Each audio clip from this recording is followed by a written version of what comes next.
All right, hello everyone. Really excited to be speaking with you. I assume, yeah, it's gonna happen. There it is, okay. I feel like I'm in some sense vibrating with excitement a little bit with all of the connections known and unknown, or anticipated and unanticipated between what I'm gonna talk about and what we just heard about. And in fact, there'll be a moment when you'll notice a last minute scramble to add a slide because I was like, oh my, so I just feel very lit up at the moment. And basically, when I received this invitation, I just had that phrase, proxy landscape, and I kind of went with it. So we'll see what happens. Okay, so first, but thank you to Bobby for the invitation and the opportunity to really be in conversation with all of you. For those who don't know me, I'm Lisa Messeri. I'm a professor at Yale, and as an anthropologist, my primary research looks at the relationship between place and knowing. That's kind of the big framing that stretches across my corpus of work.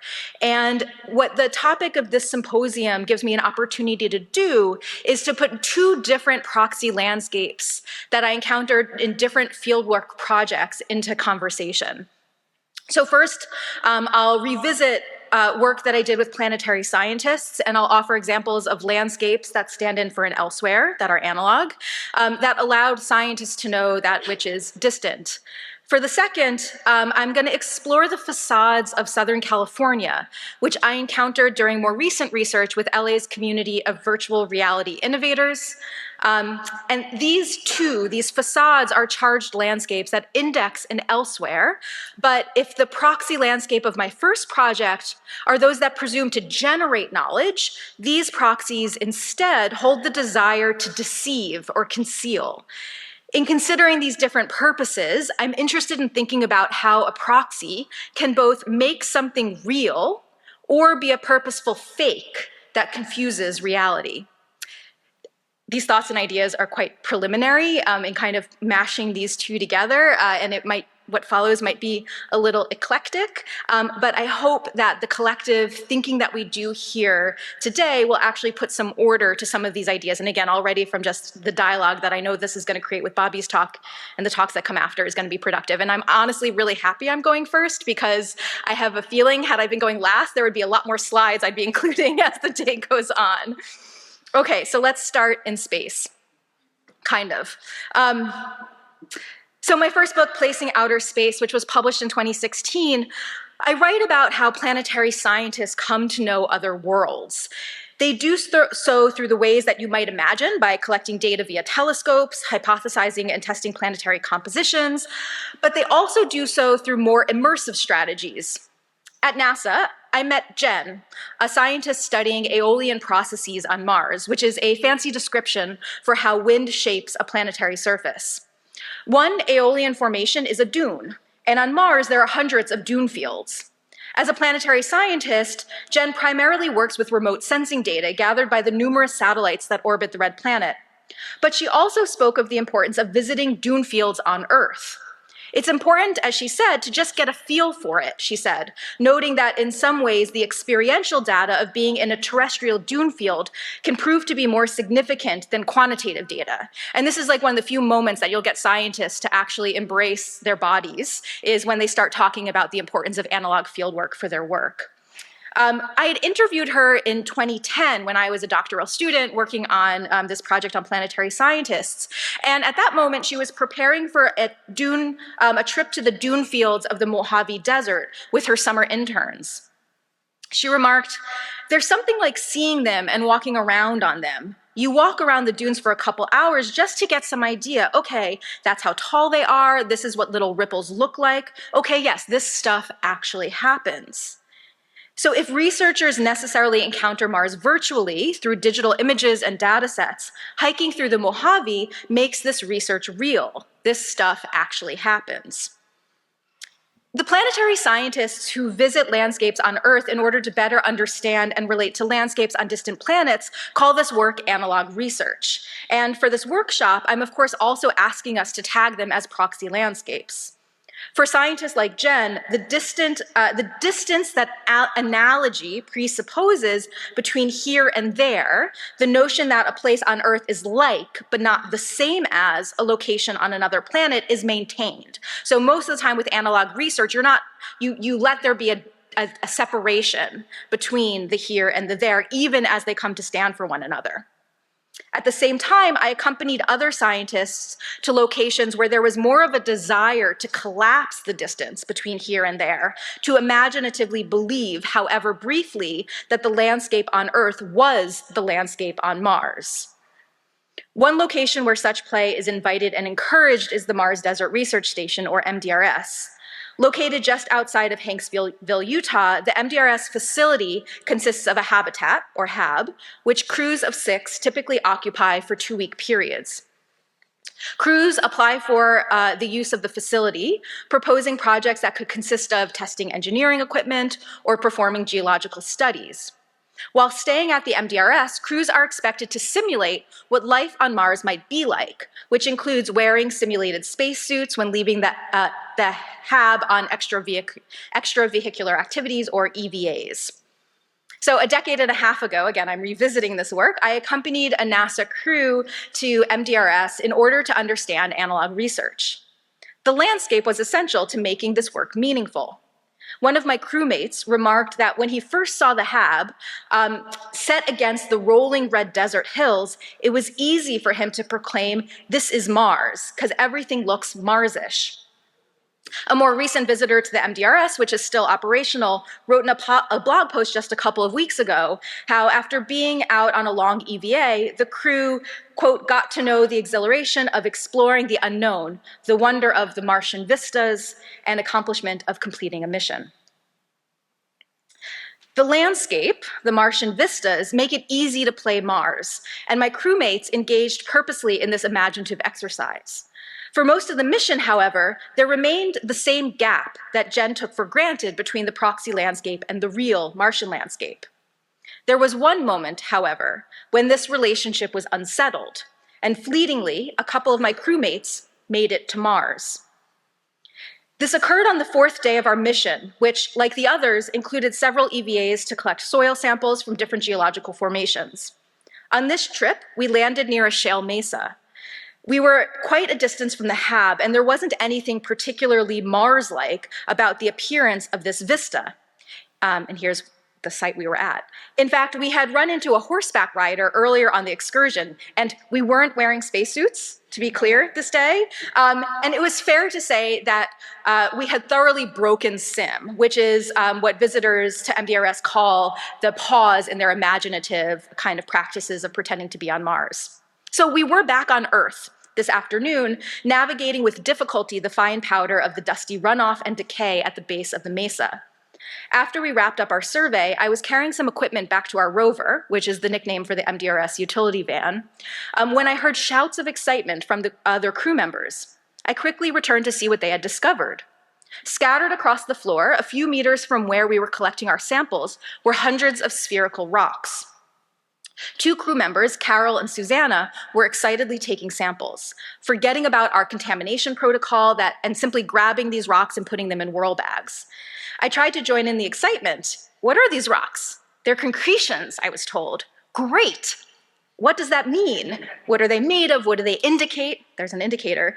Carol shrugged and went back to their frantic collecting. When the excitement subsided, I again asked, why was this such an exhilarating find? "These are like the blueberries on Mars," I was told. I learned later that Carol was referring to a discovery made by the Mars rover shortly after it arrived on the Red Planet in 2008 or 9. When a photograph of concretions was first sent to Earth, it was unknown what they were, and thus were described as resembling blueberries in a muffin. Finding concretions on Mars was a really exciting and high-profile discovery because they indicated that water once flowed across the surface of Mars. So these are formations that are most likely to form because of water processes. So if you find a concretion on Mars, that's super exciting because there once was water there. It's an indicator of water. Finding concretions on Earth, however, is It was an exciting discovery for my crew, but not because it confirmed that there was water once flowing here. There's obviously a stream right nearby, but because it was a symbol of Mars. It allowed Carol, who knows far more about Martian geology than terrestrial geology, to make sense of the scene that she was looking at. As we packed up to leave the concretion field, Carol sighed and reflected on the site. Really beautiful. What a place, she said. So for Carol, Jen, and other researchers who conduct analog research, the proxy landscape shifts their relationship with the distant objects they are studying. As media studies scholar Dylan Mulvin argues in his book Proxies, proxies function as the necessary forms of make-believe and surrogacy that enable the production of knowledge. His examples of proxies are those which stand in for others, actors standing in for patients in medical training programs, a manufactured urban landscape in Arizona standing in for Mogadishu and used by troops for training. In those cases, the doctor and the fighter will encounter the real thing that the proxy indexes. But for the scientists that I worked with, the proxy is thrilling because it is as real as it gets. These researchers know they will never get to Mars, but these landscapes make Mars real and impact how they know Mars. There was, however, one set of space practitioners for whom the proxy landscape was used as preparation, similar to the examples that Mulvin provides, rather than a destination. These were, of course, the Apollo astronauts, who traveled around the world to landscapes and environments that would prepare them for both the extreme environments of the moon, but also the geological work required of test pilots turned space explorers. The bulk of astronaut analog training took place in the deserts of the American Southwest, where mission planners went as far as detonating a series of explosions to recreate the crater pattern on a region of the moon to exactly mirror the lunar surface that astronauts would one day encounter. Several Apollo astronauts noted after their journey that the lunar landscape looked just like their settings of their fieldwork training. The moon, when they finally got there, became a proxy for Earth.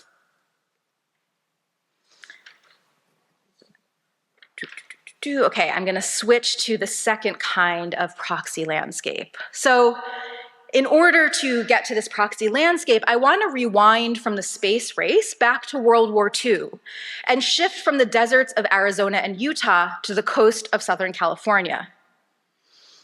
Leading up to World War II, Los Angeles was an adolescent town, with the nation's entertainment industry only starting to find its footing, and large swaths of undeveloped land attractive to speculators of all sorts.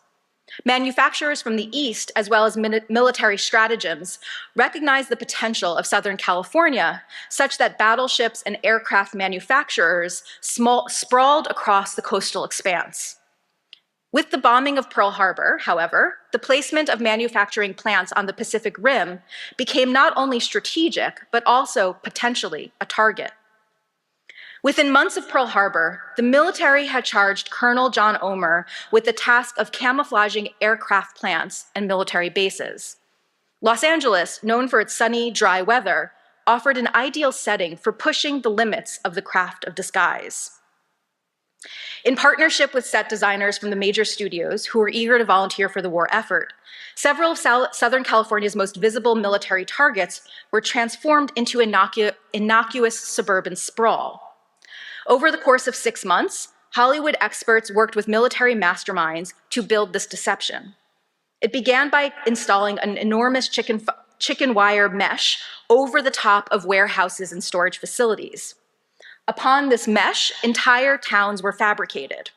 There were burlap paved roads, picket fences, salt box houses, skeletal cars, and other trappings of small town life. From the bird's eye view of the imagined enemy aerial bomber, civilian territory concealed military targets. And they would go so far as to move around the cars, which you can kind of see there, the skeletal cars on this. Sorry, let me just explain this a little bit. So this is a view from below where you can look up and see the kind of set that was built on top, and then that's a view from on top of the roofs of these military headquarters, where it was just absolutely empty suburban sprawl. So those are paper mache trees, burlap roads, houses. Like this was just a facade. This was all a set design, and it stretched on for miles, right above the Douglas and Lockheed Martin headquarters. And actually, eventually, this became Lakewood, which became true suburban sprawl. So when the set came down, an actual suburb came in its place. Okay, so this spectacular trompe-l'oeil was never tested in battle, but gets to the second function of proxy landscapes that I find compelling, which is their ability to conceal. Rather than making the inaccessible real, as did the proxies of the previous examples, here a proxy's purpose is to make a knowingly fake reality for the purpose of deception. It is a project that disrupts the production of knowledge. Very similar to the plantings in Rear Window. So this feature of proxy is endogenous to Los Angeles, or at least something that I became highly attuned to when I moved there for a year to do fieldwork with virtual reality and Southern California's tech scene. I learned of another example of this type of proxy landscape when I was on a studio tour at Paramount shortly after I moved. Our tour guide, an aspiring actress, explained that her purpose in this tour was to peel back the curtain and show how everything in film is an illusion. One stop on the tour brought us to Lucy Park. Lucille Ball and Desi Arnaz ran their Desilu production company and filmed I Love Lucy from this bungalow and attached soundstage in the 1950s and 60s. Ball, at this point, was at the height of her fame and career and was also a mother. As would sadly still be the case today, celebrity tabloids slammed Ball for being more of a careerist than a devoted parent. In response, Ball landscaped the exterior of her office to look the same as the exterior of her home, and would invite paparazzi to photograph her at work, as long as they would agree to crop the shoots so it looked like they were shot at home, such that the tabloids would not have the visual fodder for attacking a working mother. Like the World War II camouflage, this proxy landscape functions as a project of concealment and deception. And this was the slide I quickly added during Bobby's talk, which actually is from 1927. It's a Paramount studio map showing where on the coast other landscapes around the world might be suitable for filming.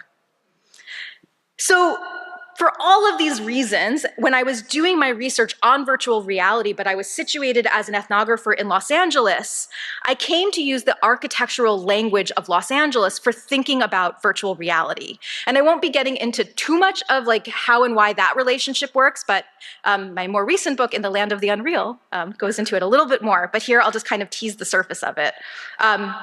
So in Los Angeles, the city is littered with architectural proxies that stand in for somewhere else. Tourist traps that promise China, Iran, Mexico, and Italy. In putting on a VR headset, you are similarly transported away from your physical surroundings and into a digital elsewhere that can be anywhere in the world, or even on Mars.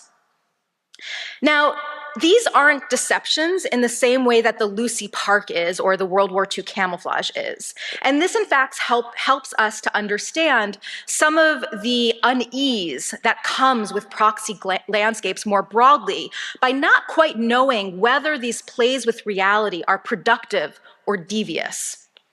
The ambiguity of both the virtual and the proxy, and the relationship between these two, is worked out by Lev Manovich in a 1995 essay titled To Lie and to Act.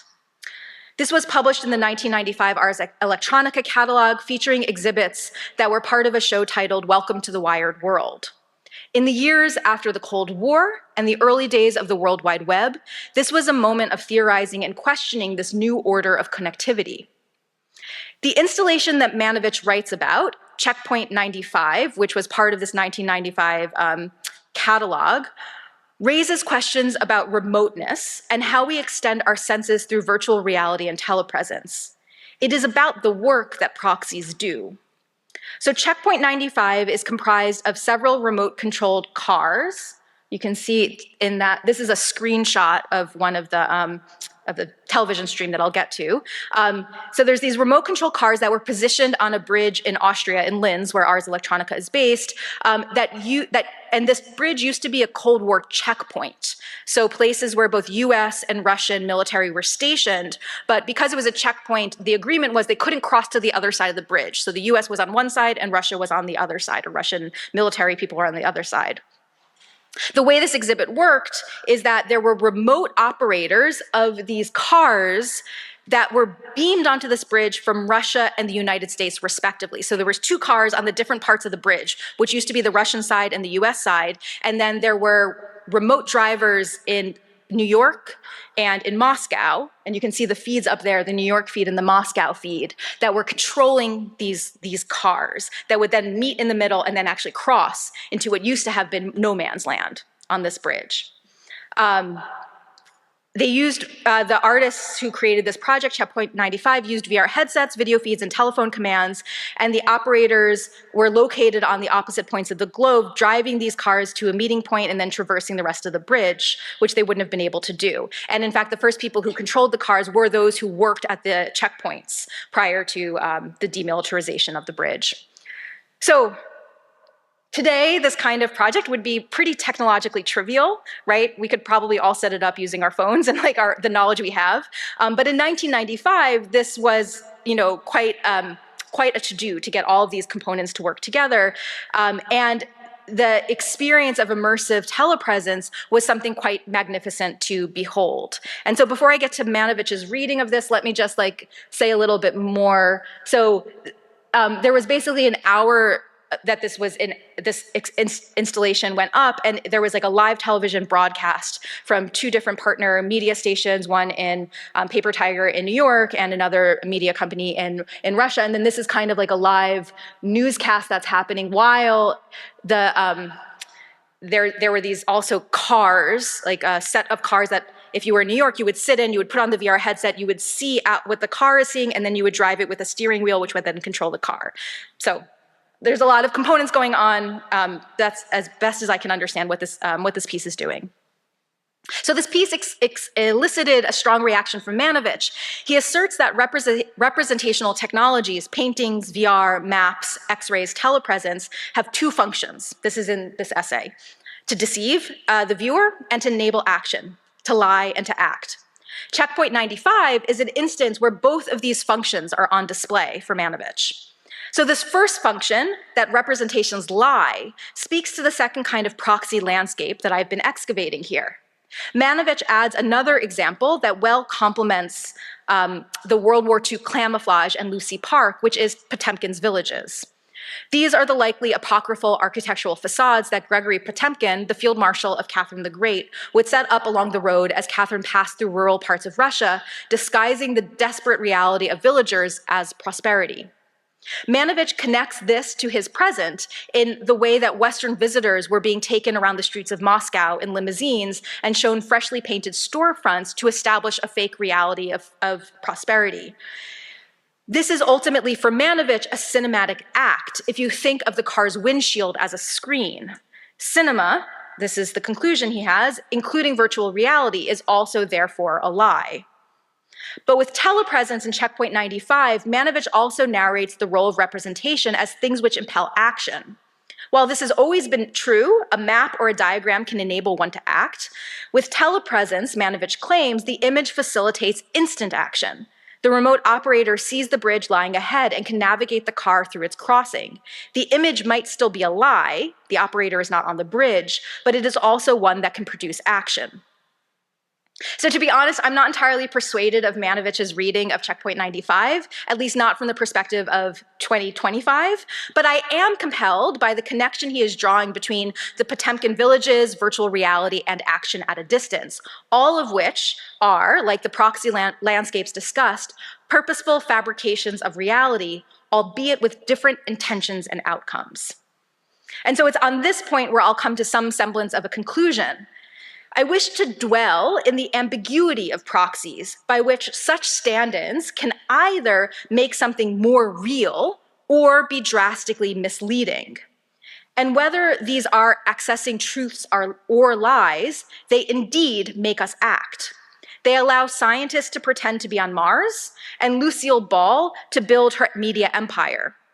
As with all technologies and techniques, the meaning of the proxy landscapes are not established in vacuums, but rather through their relations with the worlds that surround them and the worlds that they make.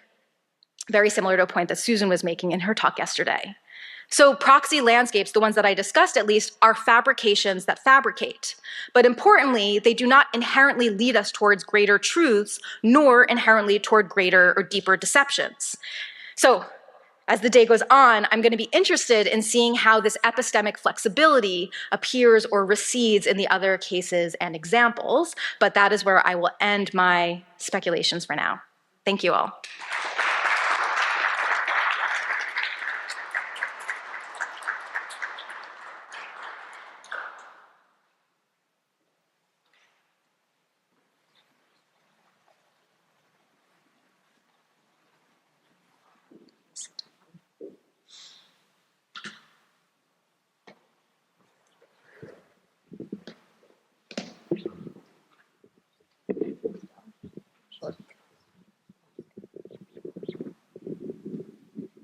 Thank you. Yeah, good. Sure. All right. Is it this one? Yeah. Okay. I don't have any audio.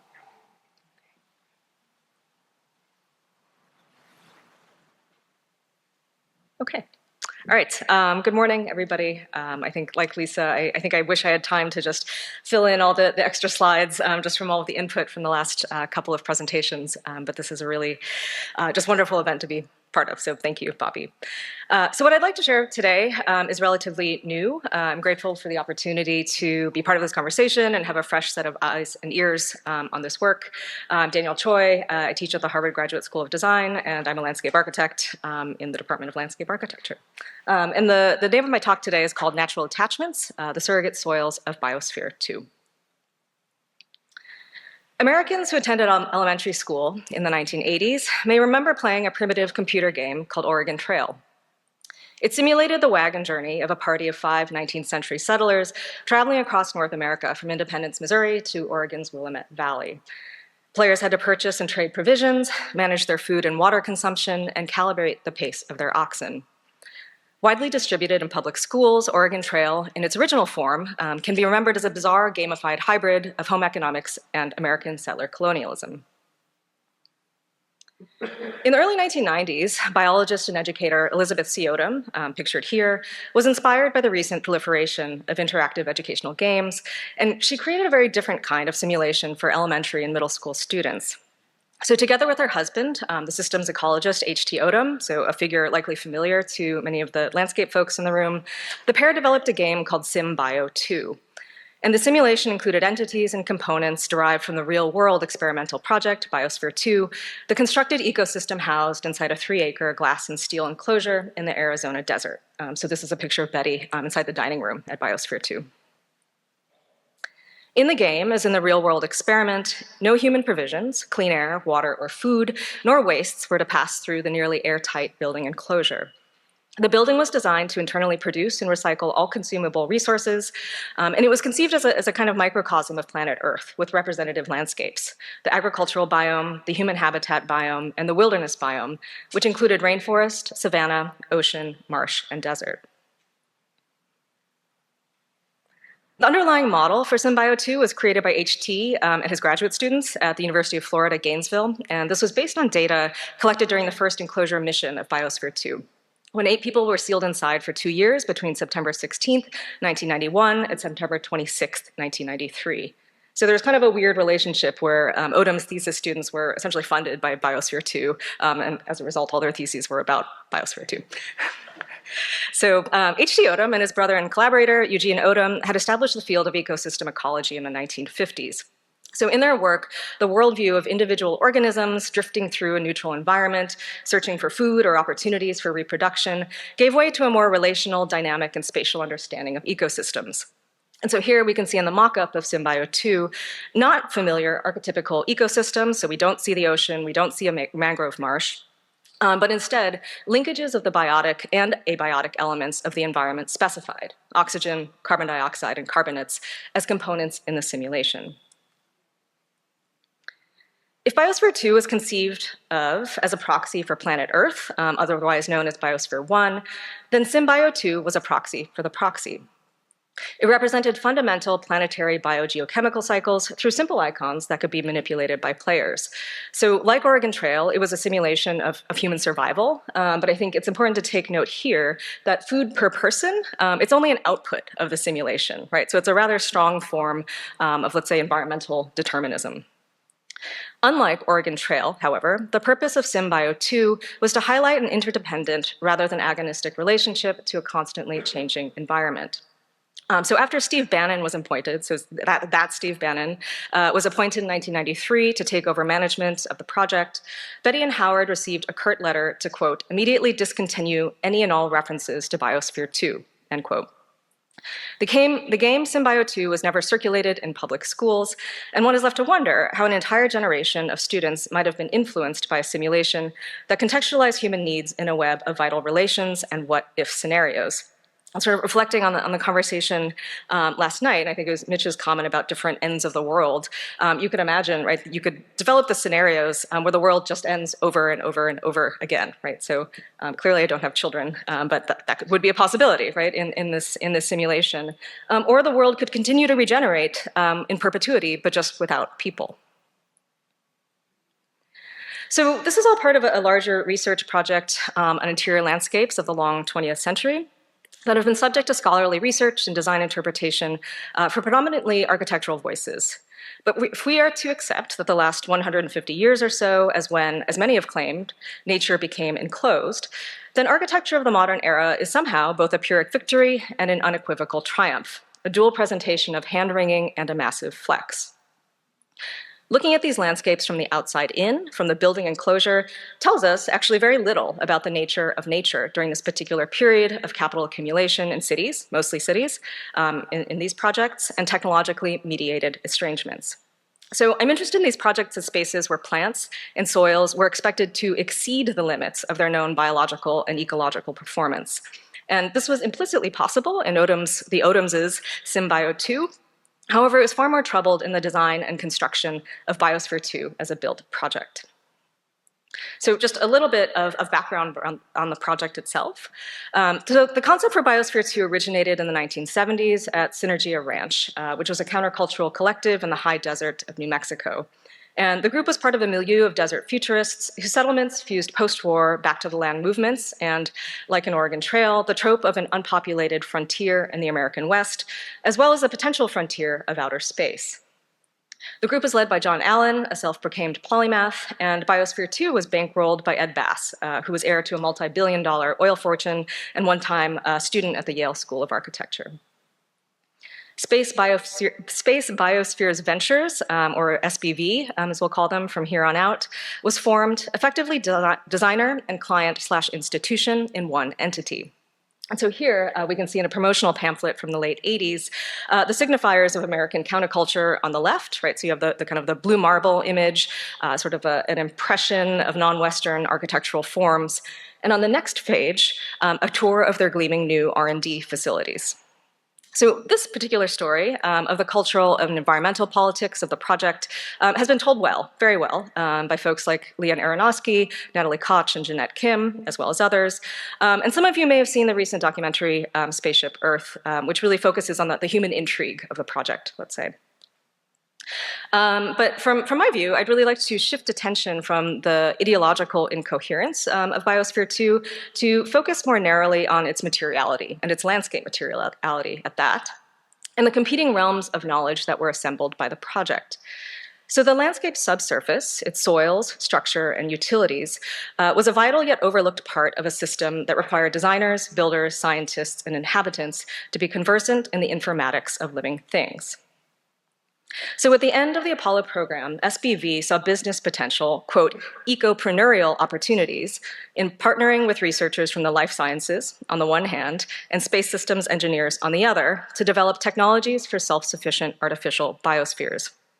So as a shorthand, we can divide these camps, and I'm still sort of working through this, but I think we can divide them into three groups. So we have the NASA Malthusians, who are essentially ready to abandon Earth, the microcosmologists like Odom, who are more interested in the pure experimental potential of microcosms just as an experimental space, and the exhibitionists. So these were scientists from public-facing institutions like the Botanic Gardens at Kew and the Smithsonian. And so SBV picked and chose methods, often haphazardly, from all of these groups. So Odom, so he actually has an extensive book co-written with Robert J. Byers on ecological microcosms. And he compared different models of life support environments for outer space through the series of his energy systems diagrams, right? So we can see outside sources of energy, like the sun in circles, producers in this kind of like half lozenge shape, and consumers in the hexagons. So during this period, NASA's prototypes for bioregenerative life support systems were sterile, they were highly regulated by technology, and they were functionally compatible with existing space program infrastructure. So they're kind of represented at the top with systems relying on large amounts of stored energy or only very, very simple life forms.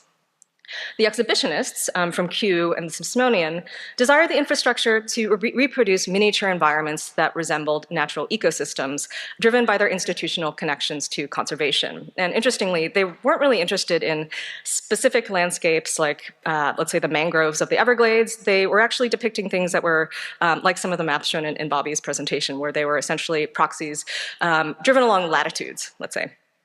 And the microcosmologists were primarily focused on concepts with high biodiversity that could self-organize into states with no natural analog. So they're kind of at the low technological input end of this spectrum.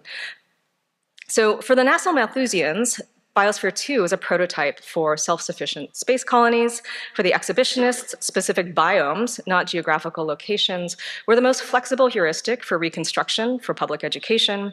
And for the microcosmologists, it wasn't a prototype or proxy for anything. Biosphere was a novel environment that, if left to its own devices, might eventually self-organize into a unique web of interactions. So just a little bit of an overview of the project itself. So I'll just go into actual, let's say, layout and tectonics of Biosphere 2.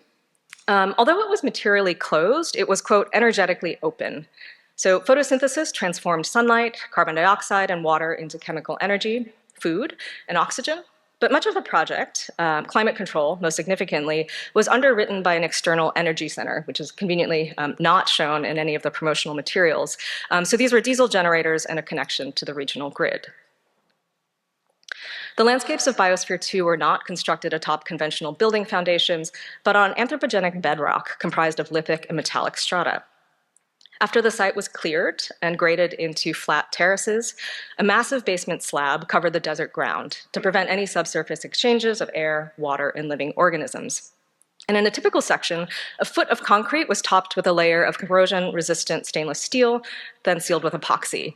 And then this base layer was capped with 4 to 12 inches of additional reinforced concrete.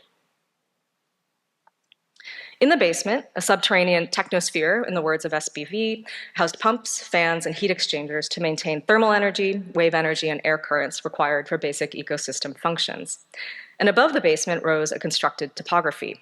Reinforced concrete columns, channels, walls, and inclines were surrogates for natural geology, directing the flows of water that circulated through the entire system. These landforms were faced in rough, sprayed-on concrete, forming habitat niches, as advised by consultants from Kew. Hollow interiors housed ductwork for air circulation and spray nozzles that would release precipitation.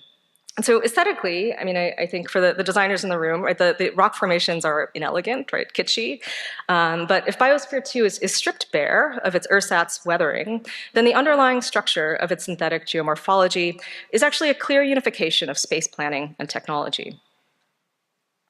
The vertical breaks in elevation were not merely scenographic to create views and vistas, they facilitated the circulation of organic matter in space. So in the marshes, so we can see here on the left, a series of concrete weirs controlled water levels as they descended toward the ocean. And the natural processes that could not be regulated mechanically were subsidized by the fossil-fueled technosphere below. Flows from the marsh were abruptly diverted into a hidden room where nutrient-rich water, harmful to ocean coral, was pumped through a system of 60 scrubbers before it flowed back into the system. So you can see the algae scrubbers on the right. And so it is strange that when it came to the composition of the soil in Biosphere 2, that SBV would not consider the soil itself as an ecotechnical system if it was expected to support such a specific environment for humans.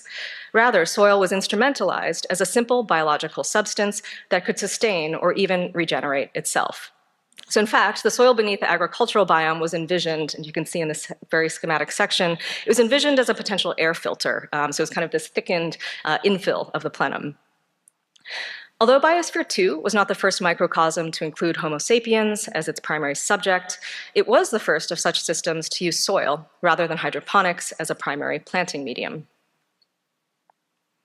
SBV claimed the biosphere was, this is a long quote, a cybernetic system, a system which is self-regulating by means of rapid microbial response. One could make sure of microbes doing their task by simply using shovelfuls of soil and water from each landscape in each biome. This quick, easy, and economical method works because of their ability to exchange genetic material on a rapid basis, creating the populations needed to handle quickly changing geochemical conditions. Margulis, and this is Lynn Margulis, the evolutionary microbiologist and co-author of the Gaia hypothesis, calls this process an orgy, end quote. Can microbes, as emissaries from different biomes, be assigned tasks? And if one of those tasks is energetic or geastic couplings, what are the consequences if their performance is not quick, easy, and economical? So to Margulis, who actually attended an early SBV conference but declined further involvement with the project, this attitude represented not the mechanized control of life per se, but a troublingly mechanistic view of life itself. By the early 1990s, when Biosphere 2 was being planned, custom-designed soils were still rare in large constructed landscapes. Site soils were amended in situ or replaced by topsoil stripped from farmland.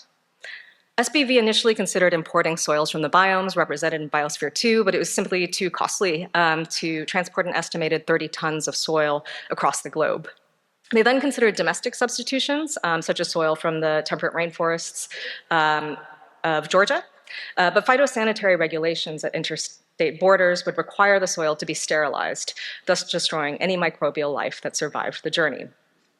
And so Robert Scarborough, an Arizona geologist, and Stephen Storm, horticulturalist and director of SBV's Tissue Culture Laboratory, were tasked with designing soil mixes for Biosphere 2. And neither had any experience whatsoever in soil science nor the landscape industry, but they drew upon, promiscuously, the principles of self-organization and technological control to interpret the climate, geology, and biology and topography of one place and to render it in another.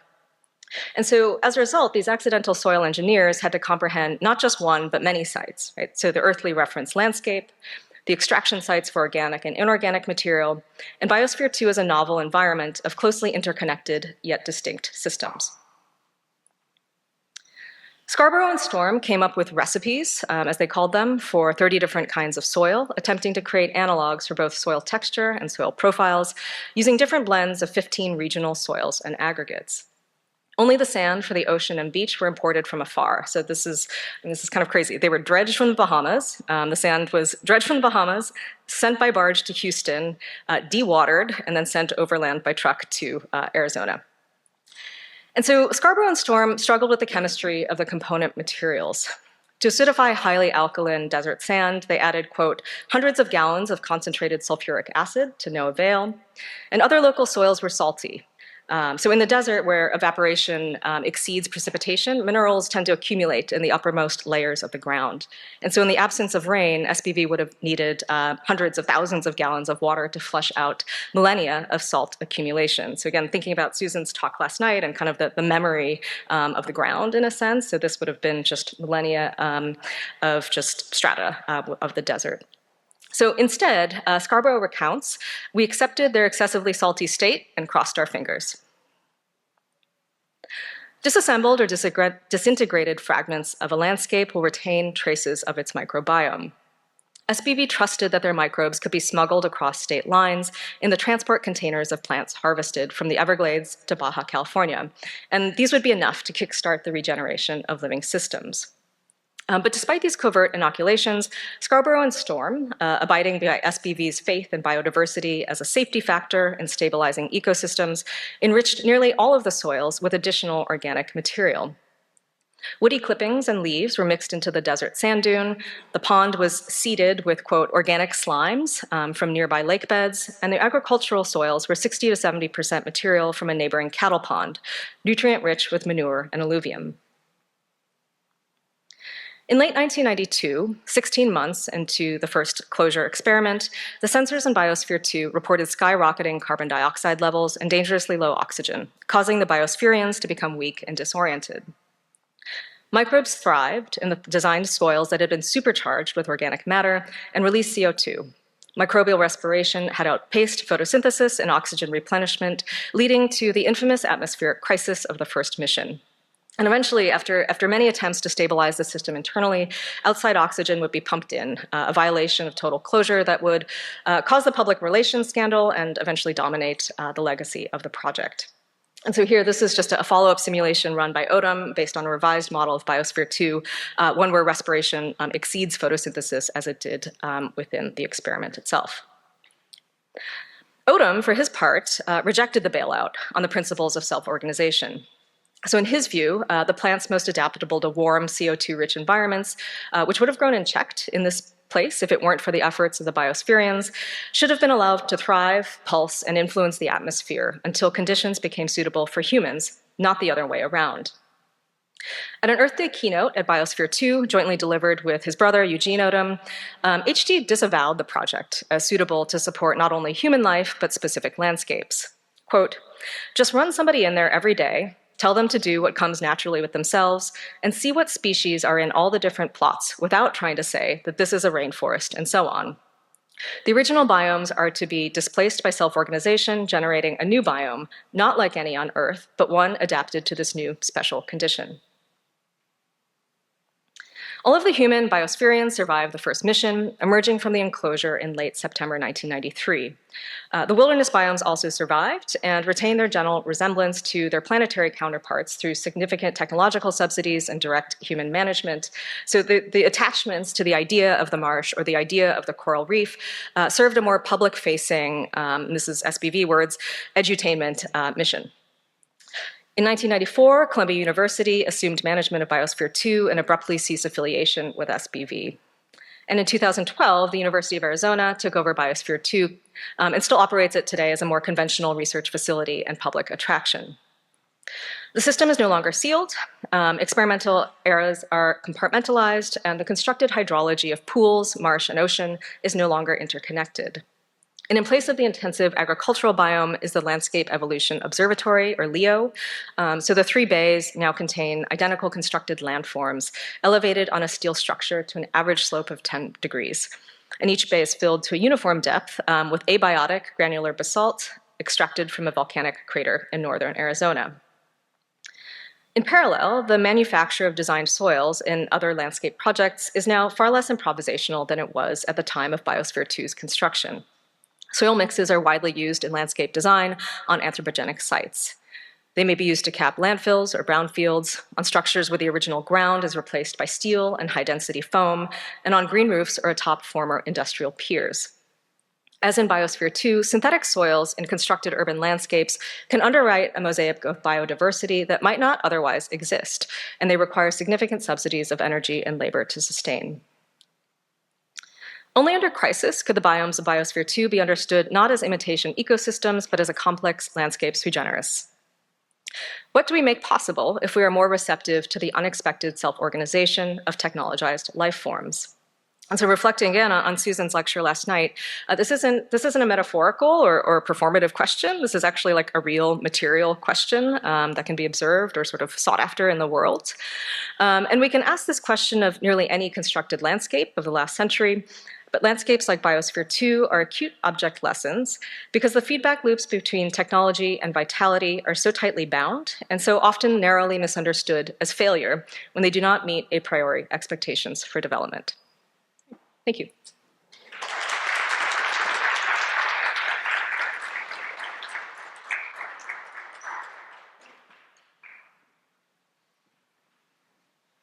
Okay. Okay. Okay, I'm so glad, Danielle, that we ended there. Can I put stuff on top of this? Because failure is kind of where I'm starting. Audio. Oh yeah, I need the audio too. Oh yeah, she just got here. Okay. Because low wattage, it's okay. Because I think failure is another word for housing, and housing is another word for experiment. Let's see here.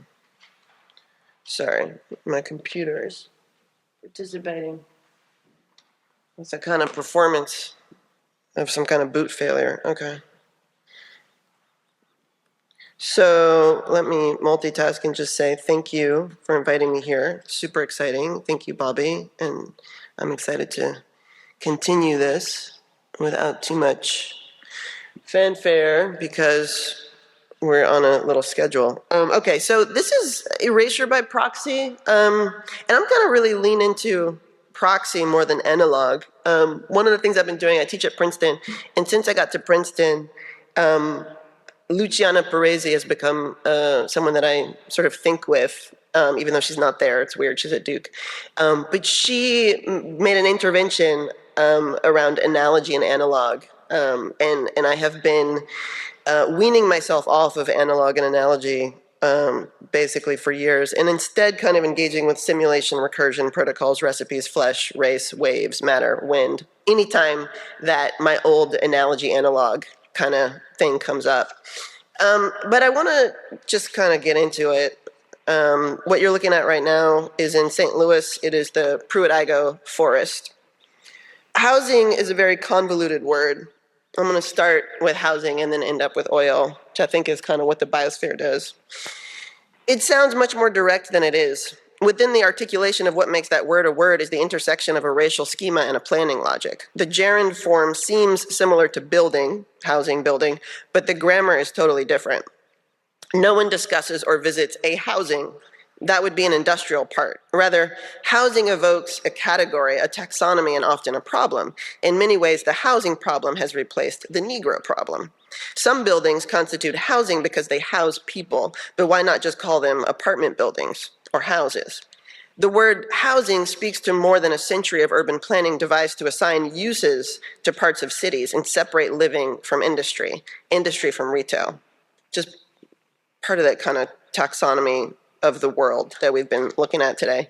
Within that separation, housing distinguishes itself from houses, from individuated buildings made for living. The grammar of housing speaks this legacy of both separation and binary opposition to individuation. At this level of classification and grammar, the possibility of housing requires blackness. The qualifiers attached to housing shift over time, from public housing to affordable housing. Here, I continue to trace the design of erasure. That's in my book. But in this chapter here, I follow housing as both the outcome and medium of erasure and the extraordinary conversions that erasure opens. I do this not by following the shifting qualifiers that attach to housing, but by walking into the void made in the wake of housing itself as the qualifier. I am talking about the housing project. And it is this, this is like the weirdest place in the world, I think. Is the Pruitt-Igoe forest, and I'm going to kind of walk you through it a little bit. But we have labs, satellites, dust, and experiments. In this close reading of a housing project and its erasure, I find a plethora of ways that the erasure too becomes a project. Indeed, the extent to which the housing project hosts and resists other forms of projects becomes its own kind of excess. This excess pulls in military operations and outer space and demands a rethinking of the planetary. What would we understand better about housing, that racial trap of a concept, if we leaned into the thingliness of blackness, actively grappling with the confounding of human, animal, and technology that blackness opens in an anti-black world? The chapter, it's not the chapter, blah, blah, blah. Okay. Tracing back the precedent for any 20th century urban planning technique, I'm gonna, okay. Yeah, so this is what is right next, just north of, and I'll show you some sort of bad satellite maps to orient you a little bit. But I think it's a better orientation to just see these things side by side in my photographs for right now. But this is the NGA facility that I'll talk about in a bit, which is right north of the Pruitt-Igoe forest. So part of the Pruitt-Igoe forest is still a Pruitt-Igoe forest. Part of it is now a private hospital, and then this is north of that. Tracing back the precedent for any 20th century urban planning technique or significant prototype eventually pulls you to St. Louis. I'm in St. Louis to understand the scale of what has been demolished in, through, by, and after the projects. I am here to visit the site of the destroyed Pruitt-Igoe housing projects and to visit the erasure around that destruction. I'm not looking for a history of what was here. I'm here to relate to the void and the wake of that demolition. I'm not here to carefully chronicle the history of the Carr Square neighborhood, nor how Carr Square persists, but I'll show you an image where that is relevant. Rather, I am here to do a somewhat impossible thing, more akin to traveling to outer space. I'm here to visit the site of the Pruitt-Igoe demolition, implosions which were broadcast live around the world, or at least to Moscow and across the US, through satellite television. I'm here to visit the wake of those spectacular demolitions and satellite broadcasts. I don't have time to get into the Moscow piece, but it has to do with the proxies that we've been looking at today. Because, and you'll hear about it when I get to the chemical US Army stuff. I guess I'm going to jump. Yeah, so this is, obviously if you know architecture history, this site has been treated in terms of like the failure of modernism and these kind of tropes that have nothing to do with much. But one of the things that's important here is actually the specific sequence of the demolition was actually an act of preservation because it was part of a downsizing that happened when HUD and the residents actually reached an agreement for the first time to reorganize the housing authority with residents on the housing authority board. They selected dozens of St. Louis Housing Authority bureaucrats to fire because they were doing nothing except taking the money. And then the selection of demolitions was part of a downsizing. And then it was these specific C-15, the ones adjacent to each other, because it was actually a reconstitution of the void that was in Carr Square before that neighborhood was demolished. In some ways, it is Jay-Z that has brought me here. Jay-Z, the rapper and business mogul, he is not from St. Louis. I'm here to understand something he said in the lyrics to Do You Want to Ride? The song was released in 2008. I've been mulling these lyrics over in some way for my whole career. They go, you know why they call a project? Because it's a project, an experiment. We're in it only as objects. And the object for us to explore our prospects, sidestep cops on the way to the top, yes. What is this experiment? How do the terms of being an object relate to this other object of exploring prospects? Once we, the former objects, reach the top, yes, how do we know an experiment will not follow us? Is there another possible sidestepping, one that opens to something other than prospecting, even for those of us in it, in the experiment as objects? There's a geologic record here in St. Louis, in the void of disappeared Pruitt-Igoe apartments and in the void of ongoing construction and evictions for military surveillance infrastructure. Jay-Z's lyrics guide me to this geologic reading. His words mix with Catherine Yusuf's theories of geologic life. Geologic life means an experiment, we're in it only as objects. So space, I don't have time to get into this whole Moscow thing, but the Soviet Union, they petitioned the UN to stop international satellite broadcasts because of this specific demolition. From the Pruitt-Igoe Forest and the Geospace Agency campus, St. Louis's cleared grounds and blacked out sites are also defined by satellites, body experiments, explosions, and emptiness. Before I get, so I'm going to go to the Challenger instead of that iconic image. The more I engage with the Pruitt-Igoe Forest and its surroundings in space and time, the more I am overwhelmed by how many of the same processes of clearing and erasing are ongoing. The demolition of Pruitt-Igoe itself is but one instance of processes that clear Carr Square. It is but one instance of processes that continue now in the blighting of hundreds of acres north of Carr Square's trace. The Pruitt-Igoe forest grows within a terrain that repeatedly combines and recombines militarism and practices of dehumanization. When the practices are too extraordinary, I'm going to skip to the air just for a second so you know what I'm talking about, the military context, because then I got to go to LA. It turns out the new NGA campus in St. Louis is not this area's first encounter with military infrastructure and operations. The US military conducted aerosol experiments for years at the Pruitt-Igoe housing complex throughout the 1950s and 1960s. This history is not in HUD reports or any of the copious architecture histories that deploy Pruitt-Igoe as an example of architectural modernism. The US military did not make this operation public until the 1990s, so there is literally no excuse in the field. Every architecture historian, if you're here, I don't know what you did, I'm sorry. In many 1990s. And many of the relevant US Army documents and records of these military experiments remain classified until 2012. I'm a designer. I don't even have a PhD. I shouldn't be doing this, but I'm going to keep going. A documentary film titled Target St. Louis, released in 2018, addresses this history. Behind the Fog, How the US Cold War Radiological Weapons Program Exposed Innocent Americans, a book by sociologist Lisa Martino-Taylor, published in 2018. In the midst of the Cold War, so this is the facility that's being built now north of the Pruitt-Igoe site. They got this site partially by claiming that they were going to be on Pruitt-Igoe, and then they didn't because they know it's toxic. In the midst of the Cold War, the US Army used Pruitt-Igoe as a testing ground to simulate biological warfare in the air under a Cold War program called Operation Large Area Coverage, LAC. The US Army Chemical Corps, alongside other contractors and institutional partners like Stanford University, I don't know if you're here, sprayed zinc cadmium sulfide throughout multiple cities in North America. But in no city did they spray as much as they did in St. Louis. All right, so that's what the field kind of allowed to happen by not saying anything about it. And I think I don't have time to get into it, but part of what I do in my book, Erasure by Design, is look at some of the things that happen with census. I do want to, because we're in this kind of American fascist phase, I do want to connect to the challenger, though.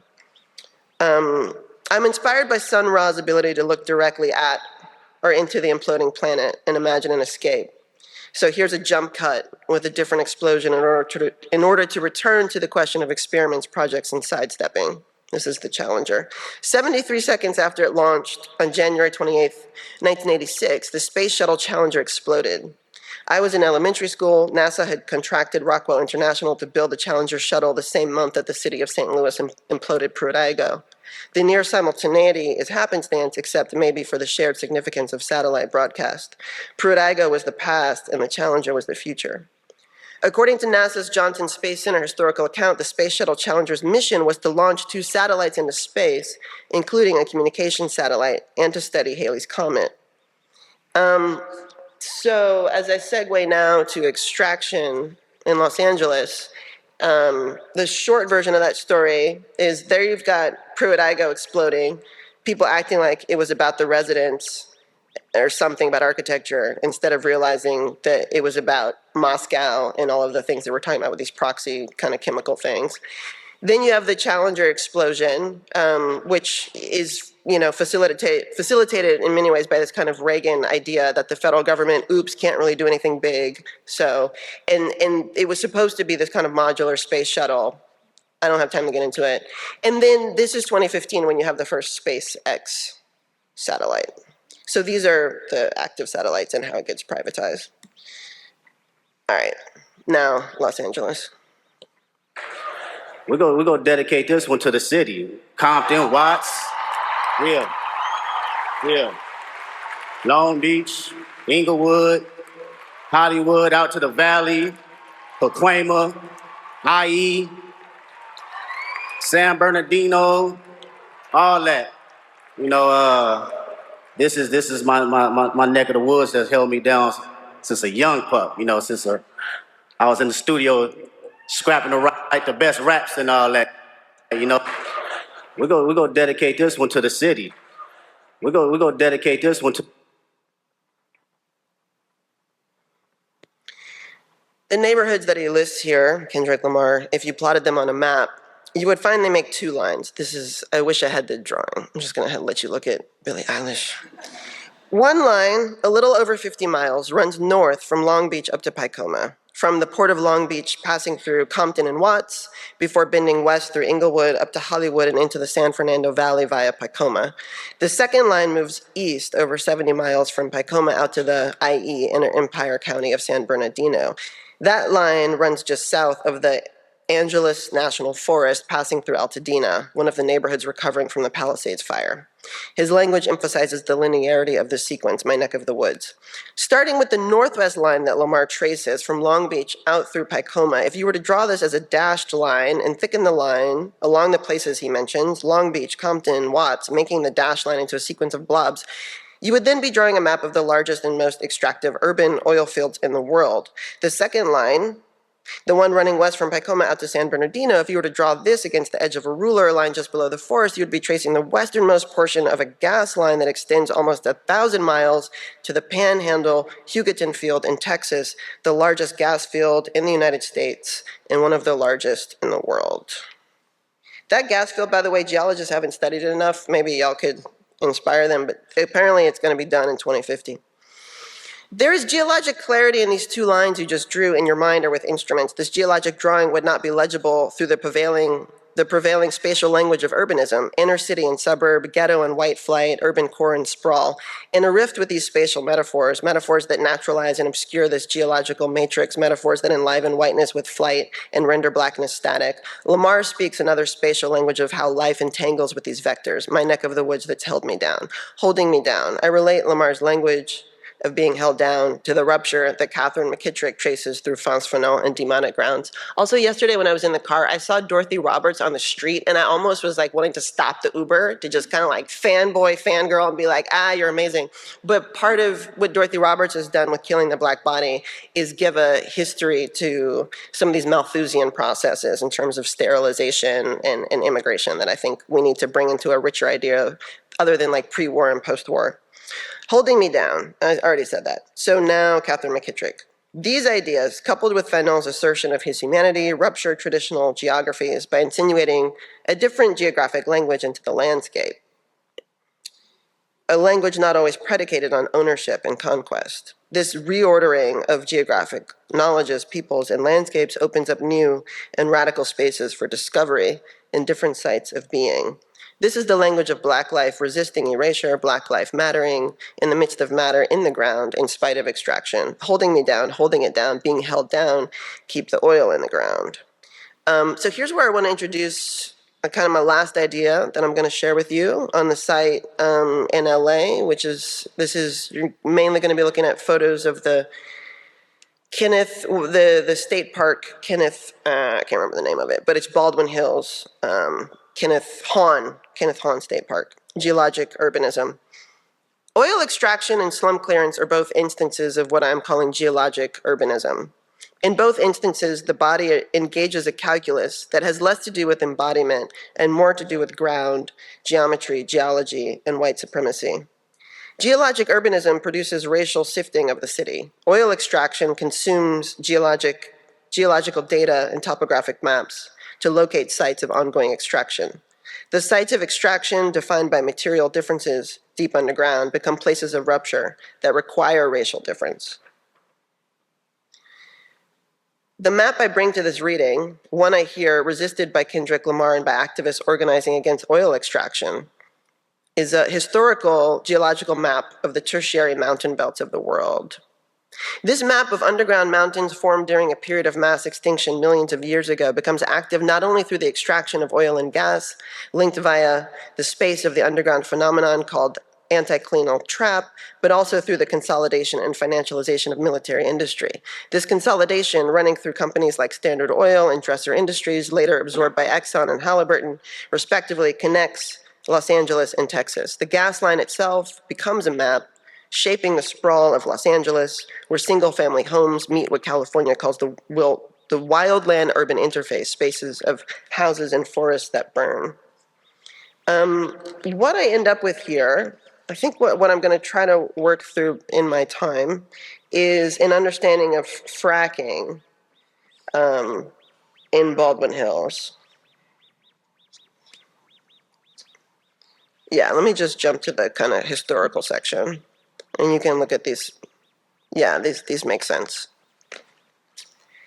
In 1954, the Standard Oil Company started a somewhat experimental water flood method of oil extraction on Inglewood Oilfield's East Block, known by geologists as the Vickers Zone. It was experimental in the sense that it was all very new. Halliburton patented their hydraulic fracking methods in 1949. Those Halliburton hydraulic techniques were widely available to the oil industry via license by 1953.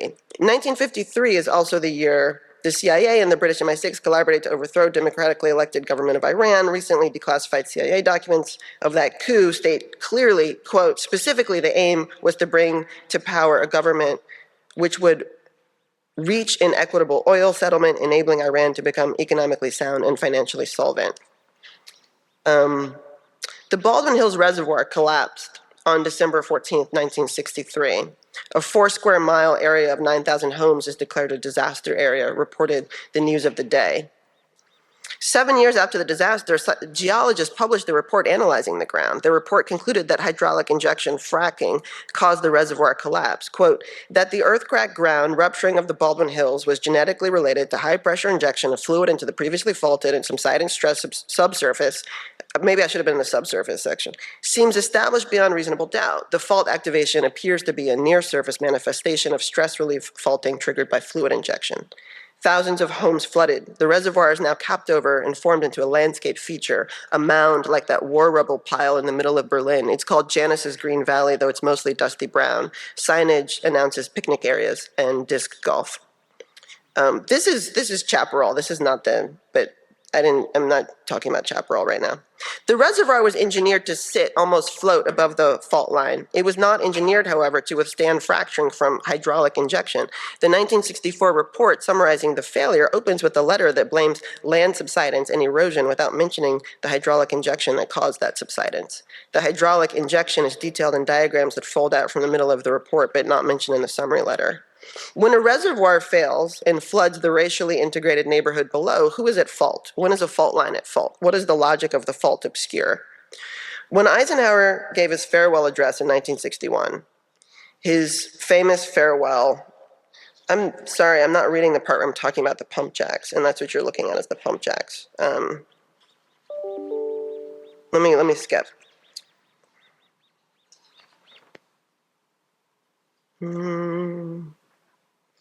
Yeah, instead of ending with Eisenhower in that big map, I'm gonna end with the pump jacks. Los Angeles Oil requires black people in order to camouflage itself. California oil extraction requires black people to provide the buffer that it refuses to acknowledge any parenthetical white body requires. The presence of black people enables the proliferation of pump jacks. You can see them there, and then there, and then there. Gas leaks, oil fires, and toxic gums to be rendered as a character of neighborhood rather than as a suite of toxic hazards enacted upon the city, the landscape, the nation, the planet. The presence, the very existence of black people within these bounds enables the 6,000-foot rupture of these wells to recede into blackness. By that I mean recede into the anti-black patterns of erasure naturalized around blackness. It took all that camouflage of anti-blackness for the Baldwin Hills Reservoir collapse not to expose the conflict between fracking and Los Angeles. Black people in mansions across Baldwin Hills see oil pump jacks through the windows of their expansive living rooms and bedrooms. The oil machinery becomes entangled with black presence in a way that naturalizes extraction and its hazards. The pump jack in Los Angeles deploys this structural racialism to embed itself in the middle of the city to become a machine for racial spatial planning. Thank you.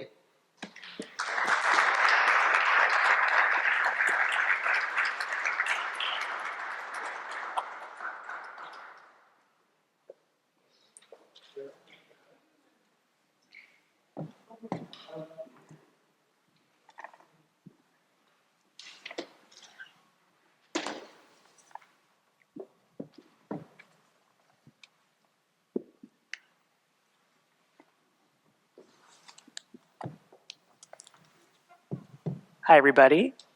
My name is Kelvin. I'm a final year grad student here in the MLA and MArch programs. I'm so excited to be here and so excited to talk with you guys about the amazing ideas that you've shared. So thank you for sharing your ideas and I think flooding all of our brains with a lot of food for thought, which I think is really amazing.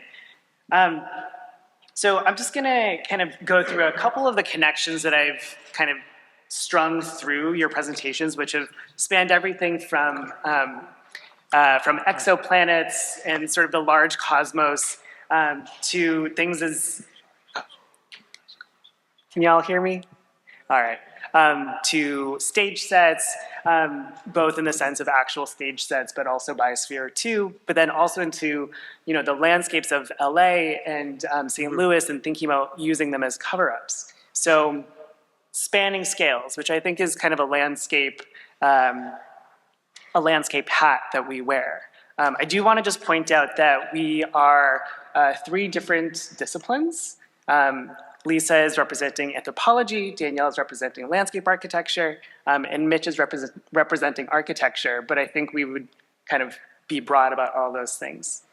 So some things that I've been hearing that I also want to connect to what Susan was talking about yesterday, which is this idea of bringing into presence, and that's something that I'd like to actually ask you about in a little bit. But some things I'm just thinking about are the perspective or the vantage point or the framework or the frame at which we're viewing these things, whether it's the soil, whether it's the landscape of Mars, or whether it's the geology of LA. So thinking about like from what position are we looking and through what mediation.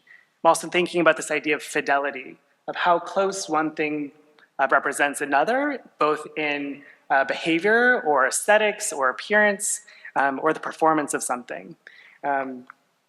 Also thinking about the success or the failure of experiments in the 3 presentations that you gave. And also thinking about this idea of source and erasure, as well as the simultaneity and parallel existence of things. So that is the umbrella of terms that we're working within. But one thing I guess I'll start here with this idea of bringing into presence that Susan brought up yesterday. So I think in all of the presentations that you gave, you're bringing into presence the relationships between things, between the proxy, the analog, the surrogate, and the quote unquote like real matter or material behind it, and the third sort of representation of it. So I'd like to open that up and just ask you, how do you, in the work that you're doing, bring into presence those 3 kind of stages of landscape? And then through what tactics are you bringing those into presence that are in conversation with the tactics that are already at work? Can you say the 3 stages again? Yeah, so we're thinking about the source material. I'm thinking specifically about Danielle's presentation, but the sort of earthly location of something, the extraction site, and then where it's deployed. And I think that can be applied to all 3 of what you presented. So, yeah. Sorry, those were the 3. Yeah, those were the 3. And just thinking about the tactics that you use to bring these different sites and landscapes into presence. And I guess also how presence informs the work that you're doing.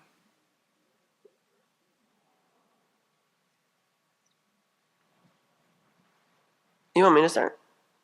You want to? Go ahead. Well, Danielle, I don't know who Danielle's looking at. Yeah. I mean, honestly, I think, at least in architecture, the kind of theoretical question, around presence has been through this ontological shift, with like really poor forms of ontology. And, in my work, after kind of cringing from O, I started just only theorizing with Black studies. And so the Black studies answer to your question is the hold, over and over and over again, where the real and the site of extraction and then the representation are all collapsed in that same, and what Fred Moten calls the anoriginal of logistics. It's also the world that Denise da Silva is always talking about, wanting to end. There's no position for me where those 3 things are distinct that then leads anywhere other than yet another biosphere,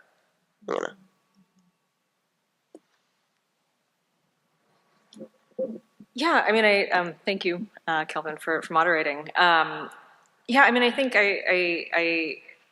I think, Mitch, at the beginning of your talk, you're just like, I don't have a PhD, I'm a designer. Like, what am I doing looking at this? And I would say, for the research that I'm doing, the positionality has to come from a design perspective in the sense that it's, kind of a miracle and sometimes a mixed, I don't want to mix metaphors here. It's a miracle and a tragedy that some things get built, right? How things actually happen. And I think the positionality from, let's say, a design lens is not to assume that every project's, let's say, master narrative is actually the thing that's executed, but there's actually just like these kind of chains of decision points, thousands of emails, all of these little things that accumulate that actually lead up to something. And then it's up to us to kind of try and sort of forensically unpack those things that have happened. So I guess for me, let's say a design positionality of doing research is to try and have, let's say, insights, and I think this resonates with Lisa's work, just insights into what are the perspectives that just the people who are just doing their jobs 9 to 5 or whatever, like those decisions that get made day to day that eventually add up to something that is more than the sum of its parts, for better or for worse, I suppose. Maybe I'll think about that question of presence a little bit. Obviously, one of the key terms in the second part of the talk with the VR stuff and the checkpoint 95 is this notion of telepresence and presence being something that kind of digital technologies explodes a little bit. Presence is allowed to be more spread out spatially in that regard. But I think thinking about the older analog work, whether it's the NASA Apollo training or other things, shows that the notion of telepresence or presence is also has its digital form and has its analog form. And always it's this perhaps desire for being somewhere where you're not. And it's about the capabilities of when we can claim that we are somewhere where we are not.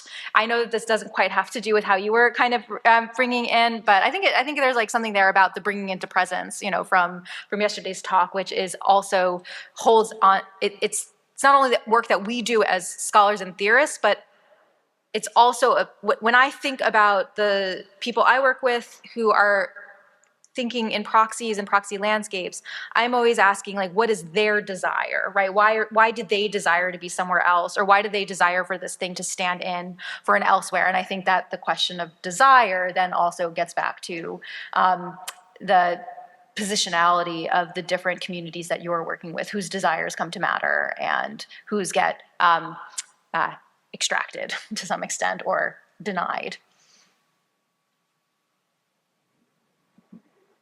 I really like that idea of desire and how that brings up, what are we asking these landscapes to do? And also connecting this to Susan's talk, this idea of kind of the evidence of things and where the evidence of the landscape maybe asserts itself. So Mitch, I'm thinking about what you shared about the sort of geologic underpinning of neighborhoods in LA and how the gas lines are very connected to the racial dynamics in the neighborhoods.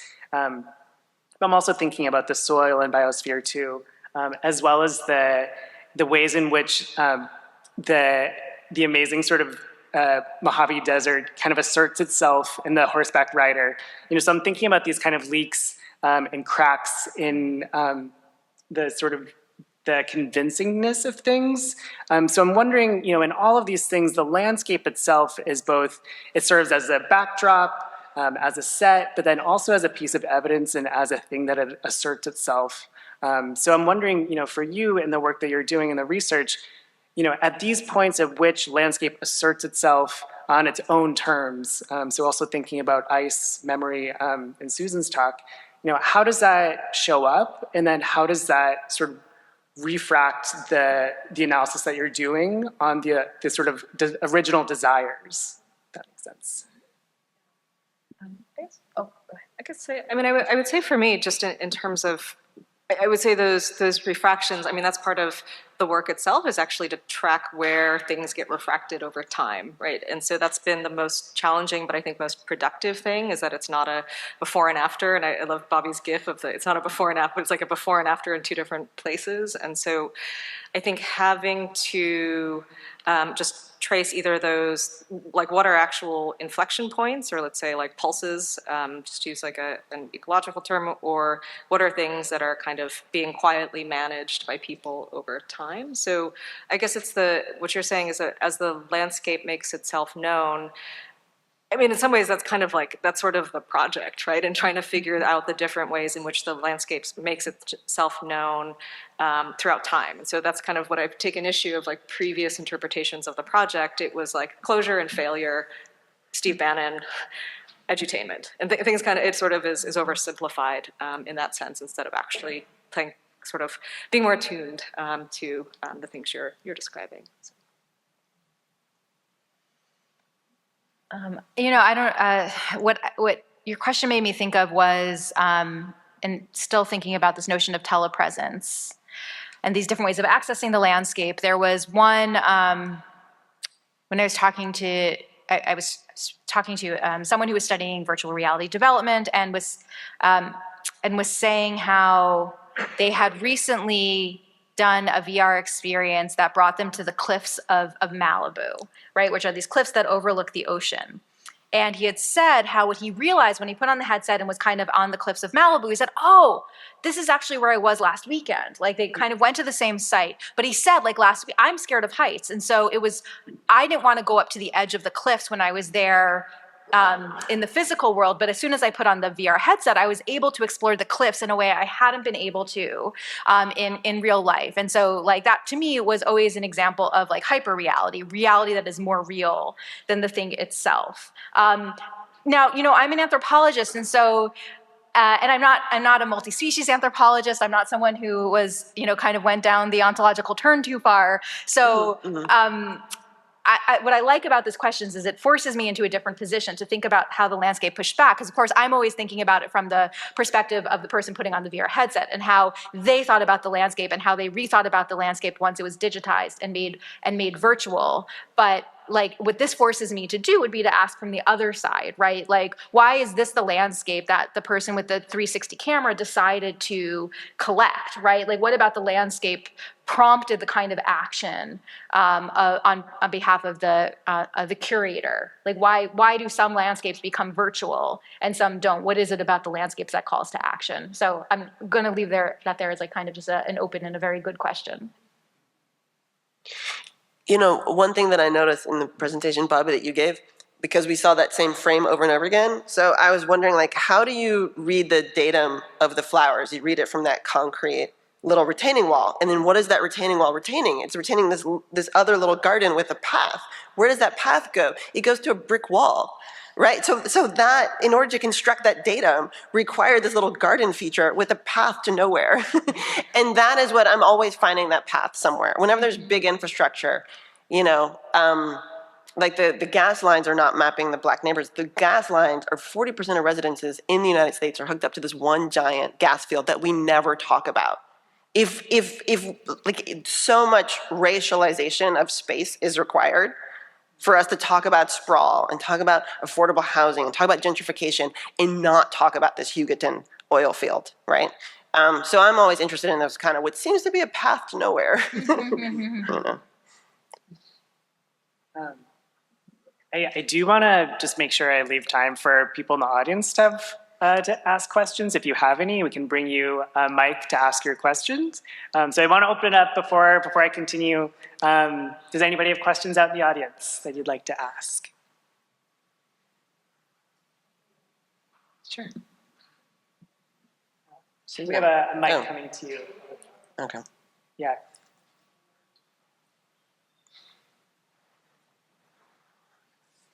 Yeah, I actually have a question for Lisa, even though I do want to, I'm very compelled by thinking about the subsurface in relationship to Robert, your kind of presentation, because the surface and the media surface becomes a way that you understand the dynamics of the subsurface ultimately, and seem to be like trying to think about the politics of rendering the subsurface, whether it's soil or the oil and gas infrastructure, into kind of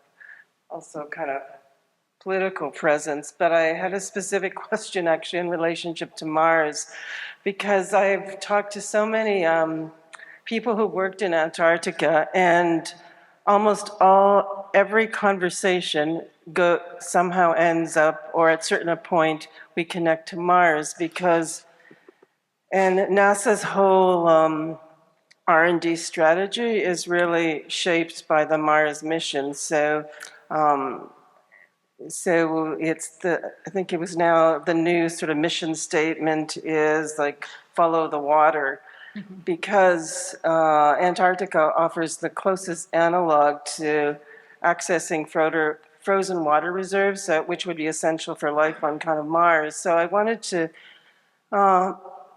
ask about what does it mean when these proxy landscapes ultimately become the mechanism whereby certain an entire sort of research and development apparatus is reconfigured, and that unlocks certain kind of revenue streams, et cetera. Like money is starting to move in very particular ways in relationship to the Mars mission, whereas some of the images you showed, Lisa, seem more kind of like what we'd find in a B movie, but to really understand the potency of Mars and finding its analog, it's not simply finding its a space that has some of the attributes and environmental sort of conditions that allows people to sensitize themselves to the prospect of living on Mars. But we have to understand those proxies as like financial instruments, as political instruments, as things that are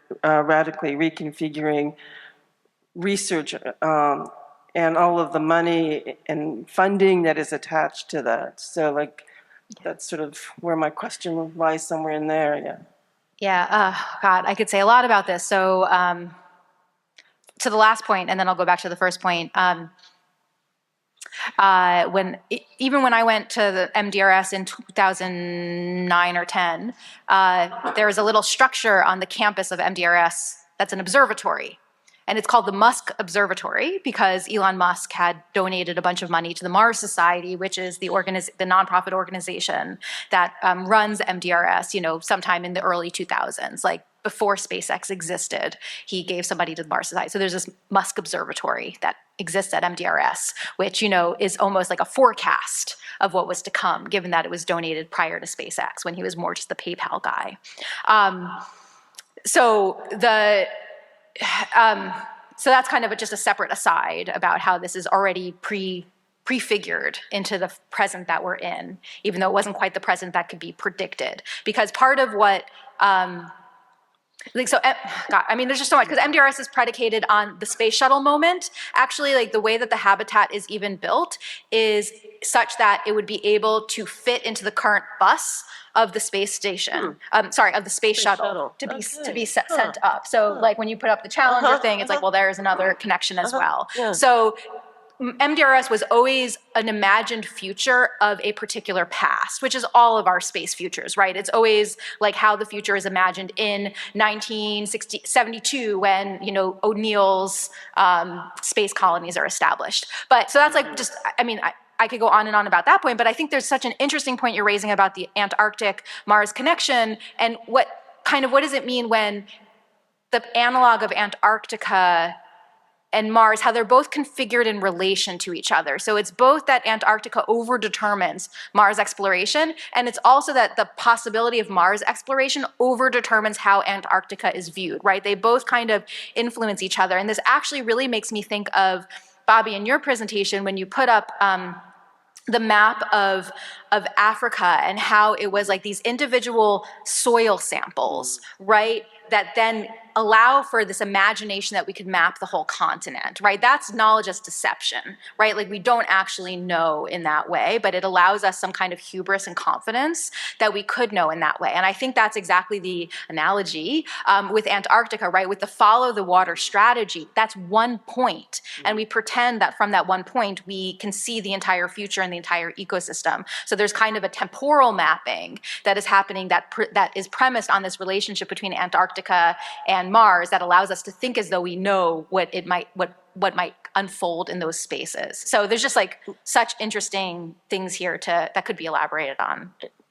And I don't know if we have any like historians here, but you know, like the first space clubs in England, the U.S., and Germany were all about flying rockets based upon science fiction, right? And this whole obsession. The first obsessive moment that I've seen about anything called Mars was, I think, the Columbian Expo, when there was an exposition, a pavilion, the Martian exposition, which just meant military.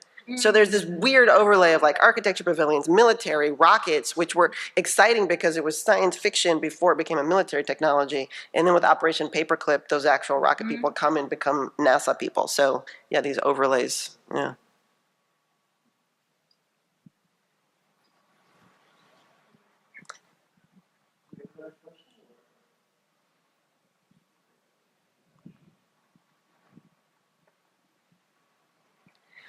I love that we're all going to space. Like, I love that all. It's the widest space. We're all going to space, and It's not, I'm sorry, I'm not. Not, you can say for yourself. I guess intellectually, not No. Do you know Nikki Genovese's poem "We're Going to Mars"? Yes. Yeah. Yeah, that's beautiful. Yeah. Yes. I'm going to stay at Mars and also going to ask a question related to Lisa's presentation, which is, a couple of years ago, I seen a movie about the twin of one of the rovers that went to the Mars. And so I want to ask about perhaps a gesture that is related to analog landscapes and that is fabricating the twins. So, for example, you have one rover that goes to the Mars and the second stays on Earth so that you can diagnose what can happen wrong with a given rover on Mars.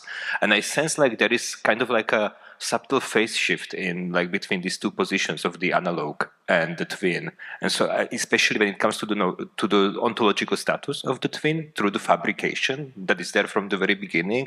And so I just wonder whether you spend some more time thinking perhaps about the twin as some kind of like a related relation here. Thank you.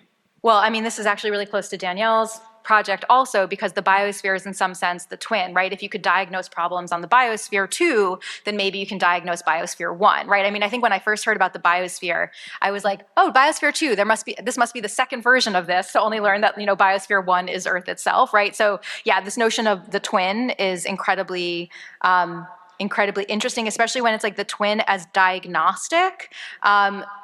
Because that also goes to the quote-unquote twin studies, right, which also happen in the space context, right? I mean, both you have the thought experiment of like Einstein and relativity saying you send one twin up, like what happens, right? How can you measure the change? But then you also have the Kelly twins, the two astronauts who kind of do their twin experiment like for real by one being up in space longer than the other. They're from my hometown. My high school library is named after the Kellys, the astronauts, one of whom is now one of our senators, of course. So, one could riff on and on. But actually, I'm curious. I would love to hear, Danielle, from you and how like that. I want to hear you talk about twins for a little bit and like biosphere and like the notion of twins as diagnostic, because that's also like, right, what is that like super sad Oprah book club book from like a couple decades ago where like one twin needs to like give their kidney to keep another twin alive, right? Like, oh, yeah, she always had twins on this. Right. Well, so I mean, it's like the human twins also, this notion that one twin is like the expendable one, or, you know, the one that can be, anyway, so some thoughts. Yeah, I mean, I think with Biosphere 2, I think it sort of depends if you're on the NASA Malthusian boat, right? And which it was like a diagnostic in the sense of the Mars rover, where you could figure out like, okay, there's this relationship of like the ocean and the concrete as being this kind of, as possessing the ability to stabilize the system, right? So that was kind of the troubleshooting. So in that sense, it was like successful in a way, or generated really specific knowledge about closed environments. I would say the other side is the kind of like more, let's say, Margulis Gaia hypothesis side, where she had said, you know, the whole thing's going to go to urban weed. Like she said that in the 80s, like she sort of just knew exactly what was going to happen. And I think that's from just thinking about time, right? She was thinking about it from a much, much, much deeper time perspective, where she was like, microbes have been here for billions of years. They will outlive us. That's just what's going to happen in Biosphere 2. So in her sense, it was also a twin, but it was let's say, a simulation that like accelerated time in a way, whereas I would say that the NASA sort of the NASA interests where it was maybe more one-to-one, or it was something that it was totally just like not on the same scale of acceleration in terms of the proxy for this being something that could happen in the next 20 or 30 years versus the next 20 or 30 billion years perhaps.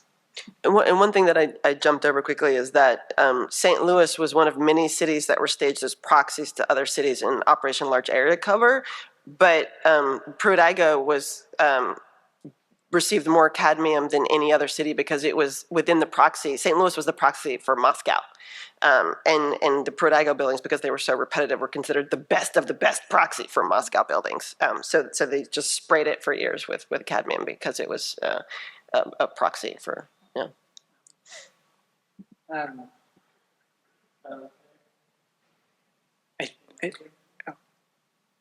We have the external mic. Sorry. Great. Yeah, so I'm just going to close out. Kelvin, thank you so much for doing a fantastic job moderating. Thank you for our three first panelists for your presentations, and I think the insights also that emerged in the conversation at the end has been really helpful for me. I'm just going to tease out a few points that maybe stick with us. I think something that has made a connection to a bit of Susan's lecture last night is that when the sites that you were all thinking of and discussing, and Mitch, I agree, you could have been in all three panels. But thinking through this kind of last moment of St. Louis as a proxy for Moscow, and in each of the other presentations, the way that the specificity of the site itself asserts itself and results in kind of a new possibility that breaks away from the proxy. So I'm thinking, Danielle, of course, the Odom idea of a totally novel ecosystem that it has the potential for having kind of experimental play. Lisa, the kind of surreal juxtaposition that happens when people are playing Martian space rover, but there's horseback riding. And then Mitch, in yours, I'm thinking about I've heard you discuss Pruitt-Igoe in adding some additional detail before, where at the same time that it's projected to the explosion of Pruitt-Igoe is projected as a proxy for the failure of underwriting housing publicly. It was also, I believe you described it as punitive too, that there's something about that specific condition that's punishing folks for being organized. So the specificity of that is doing double work. And I think that's a really fascinating thing that emerges out of this, and it kind of talks about the material reality of something that's meant to be a stand-in for something else also pushes back on its ability to be that stand-in. And we kind of see it in all these cases in a way that I find really fascinating. So just opening up that question for me is great, and thank you so much for going first and giving us these kind of categories. Right. Great, fantastic. All right, thanks, Robert.